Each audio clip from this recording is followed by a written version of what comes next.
Hi friends, எல்லோரும் எப்படி இருக்கீங்க? என்னடா பெயிண்ட் அடிக்கிறேன்னு பார்க்குறீங்களா? எங்கள் அப்பா நேற்று புது ஸ்டூல் வாங்கி வந்தார் ஃப்ரெண்ட்ஸ்.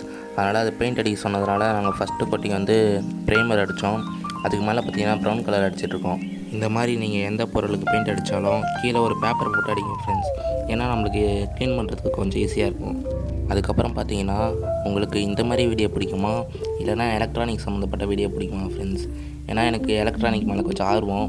நான் வீட்டில் எப்போனா ஃப்ரீயாக இருந்தேன்னா எதனா செய்வேன் ஃப்ரெண்ட்ஸ். நான் போன வீடியோவில் கூட ஆம்ப்ளிஃபையர் செஞ்சு போட்டிருந்தேன்ல, அது நான் மாட்டு பொங்கல் அன்றைக்கி செஞ்சேன். அது செய்யறதுக்கு 2 நாள் டைம் ஆகிடுச்சு ஃப்ரெண்ட்ஸ். எனக்கு உங்களுக்கு எலக்ட்ரானிக் சம்மந்தப்பட்ட வீடியோ பிடிக்கும்னா சொல்லுங்கள் ஃப்ரெண்ட்ஸ். நான் அது கூட இனிமேட்டு அப்லோட் பண்ணுறேன். நான் இப்போ பெயிண்ட் அடிச்சிருக்கலாம் ஃப்ரெண்ட்ஸ். அதை பார்த்துட்டு என் தம்பி நானும் பெயிண்ட் அடிக்க போகிறேன்னு சொன்னான் ஃப்ரெண்ட்ஸ். அதனால் அவங்ககிட்ட பெயிண்ட் ப்ரெஷ்ஷை கொடுத்தேன். அவன் எப்படி அடிக்கிறான்னு பாருங்கள். அந்த பக்கம் ஃபுல்லாக தான் ஃப்ரெண்ட்ஸ் அடித்தான். இப்போ பாருங்கள், நான் அடித்து முடித்தோடனே எப்படி இருக்குங்க, ஒரு கேப் கூட இல்லாமல் எல்லாத்தையும் கம்ப்ளீட்டாக ஃபினிஷ் பண்ணியாச்சு ஃப்ரெண்ட்ஸ். இதை பார்த்து கமெண்ட்டில் எப்படி இருக்குன்னு சொல்லிட்டு போங்க. இந்த மாதிரி வீடியோக்கள் உங்களுக்கு பிடிக்கும்னா நம்ம சேனலில் லைக், ஷேர், சப்ஸ்கிரைப் பண்ணுங்கள் ஃப்ரெண்ட்ஸ். மீண்டும் அடுத்த ஒரு வீடியோவில் சந்திக்கலாம். பாய்.